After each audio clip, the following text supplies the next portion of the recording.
భారత్ పాక్ ప్రజలలో నెలకొన్న విద్వేషాలు తొలగకపోతే జరిగే పరిణామం ఏంటి? ఇప్పుడు మన దేశంలో దేశభక్తికి నిర్వచనం ఎందుకు మారింది?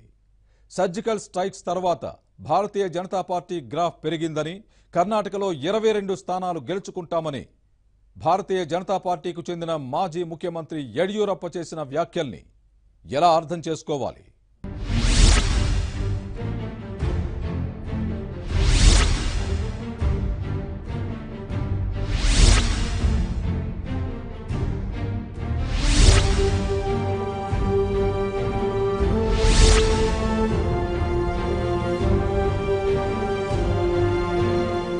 జమ్మూ కశ్మీర్ పేరిట ఉభయ దేశాలు ఎంత కాలం ఇలా నష్టపోవాలి?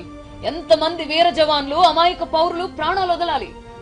జమ్మూ కశ్మీర్ భారతదేశంలో అంతర్భాగమైనప్పటికీ అందమైన కశ్మీరాన్ని స్వేచ్ఛగా వీక్షించలేని దుస్థితిలో మనం ఉన్నాం.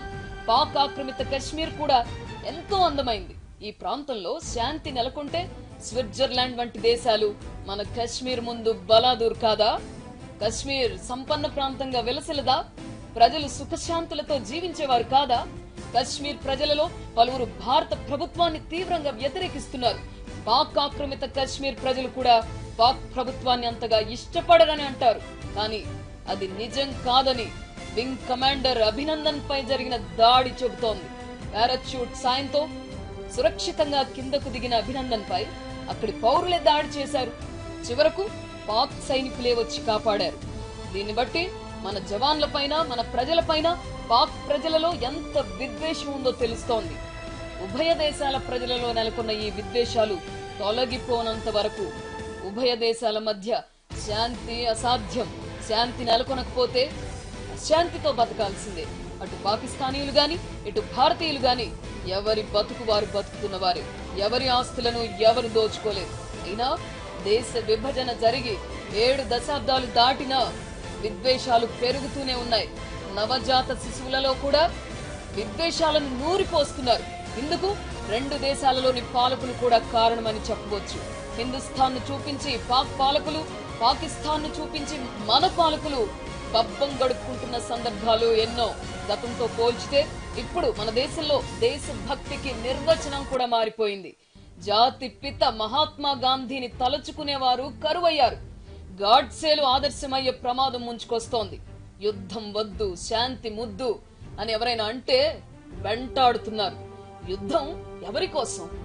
ఎన్నికల్లో భారతీయ జనతా పార్టీ గెలవడానికి దేశం, దేశ ప్రజలు ఎందుకు నష్టపోవాలి?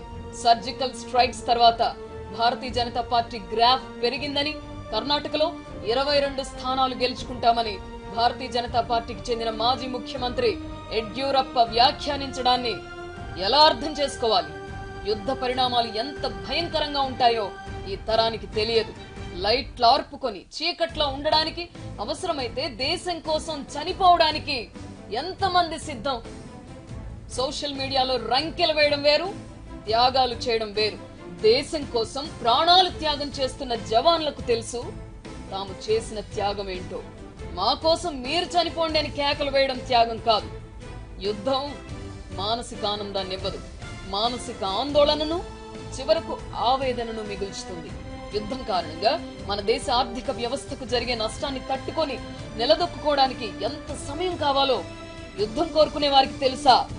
యుద్ధం వస్తే ఇప్పటికే శిథిలమైన పాకిస్తాన్ కు కొత్తగా పోయేదేమీ లేదు. అభివృద్ధి చెందుతున్న మనం తీవ్రంగా నష్టపోతాం. పాకిస్తాన్ ను జయించినంత మాత్రాన ఉగ్రవాదాన్ని భారత్ తొదముట్టించగలదా? బిన్ లాడెన్ ని అంతమొందించిన అమెరికా సైతం ఉగ్రవాదం అంటే ఇప్పటికీ ఉలిక్కి పడడం లేదా?